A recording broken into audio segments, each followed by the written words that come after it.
পারভিন সুলতানা, 19 দলের জাতীয় টিমের প্লেয়ার।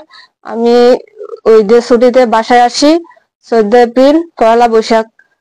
কোথায় ঝগড়া হয়েছে সেটা জানি না। পারের বাহিনী এসে আমাদের বাড়িতে ভাঙচুর করতেছে। এসে যখন আমি যখন বাধা দিই ফারভেজ আমার পায়ের দাঁড়ানো গিরিজ দিয়ে আমার পায়ে কোপ মেরে পায়ের রক কেটে দেয়। তারপর আমার মা বোন সবাইকে নির্যাতন করে ওরা অনেক মালামাল, আমার ইন্ডিয়া রুপি 1,36,000 টাকা নিয়ে যায়। আমার মায়ের 5 লাখ টাকা, 10 ভরি আমার 2 ভাবির স্বর্ণ, আর বাড়িতে অনেক দান ছাল ছিল, অনেক কিছু ছিল, ওরা লুটফাট করে সব নিয়ে যায়। আমার ভাইকে রেজাল করিমে মাথা বাড়ায় খুব দেয়। ওরা সবাই আমাদের অনেক নির্যাতন করে। আমার ভাইয়ে যখন আঘাত করে আমি এটার বিচার, আমার ক্যারিয়ার নষ্ট হয়ে গেছে, আমি এটার বিচার চাই। দর্শক, আমি আছি হচ্ছে ছালিয়াতলি। আমার পাশে যিনি রয়েছেন তিনি হচ্ছেন পারভিন সুলতানা। উনি একজন জাতীয় দলের অনূর্ধ্ব খেলোয়াড়, স্ট্রাইকার। সারা বাংলাদেশে তো খেলেনি জাতীয় দলের হয়ে, আবার ইন্ডিয়াতেও উনি খেলেছেন, দেশের বাইরেও খেলেছেন, আন্তর্জাতিকভাবে উনি স্বীকৃত। তো উনি আসলে একজন স্ট্রাইকার এবং খেলোয়াড়, সেই হিসেবে আমাদের দেশেরই সম্পদ। কিছুদিন আগে স্থানীয় সন্ত্রাসীরা ওনার বাড়িতে হামলা করে এবং ওনার পা কিন্তু পায়ে কোপানোর কারণে ওনার পাটা একদম বলতে গেলে এখন একদম অকেজো হয়ে যায়, এবং উনি ভবিষ্যতে খেলতে পারবেন কিনা সেটা নিয়ে উনি যথেষ্ট সন্দিহান।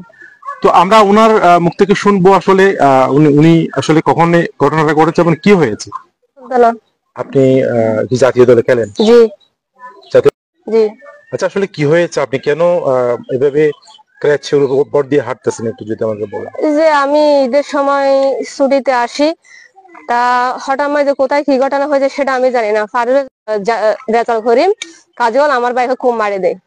তখন আমার আপু রুজিনা বেগম যখন চিৎকার মারে, আমার আপুকে হাতে কোপ দেয় নজরুলে, আর শাহেদ জাহেদ, ওরা ফরিদ, কুরশেদ, গুড়া, তারপর সজীব, আরো ওরা 19 মতো খতিজা, মনিউদ্দিন, কুশিদা, ওরা সবাই এসে আমাদের অনেক নির্যাতন করে।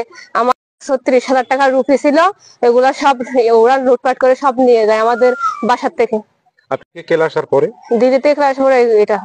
আচ্ছা, ওরা কি যেহেতু আপনি একজন স্ট্রাইকার এবং খেলোয়াড়, ওরা কি জানে যে আপনি খেলোয়াড়ের জন্য একটু পায়ঘাত করছেন?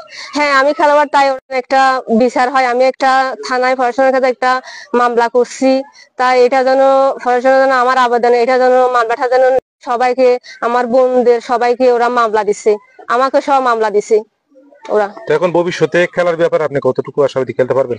এখন আমি আশা করি খেলতে পারি কিনা সেটা আমি জানি, আমার লাইফটা পুরো নষ্ট করে দিছে ওরা।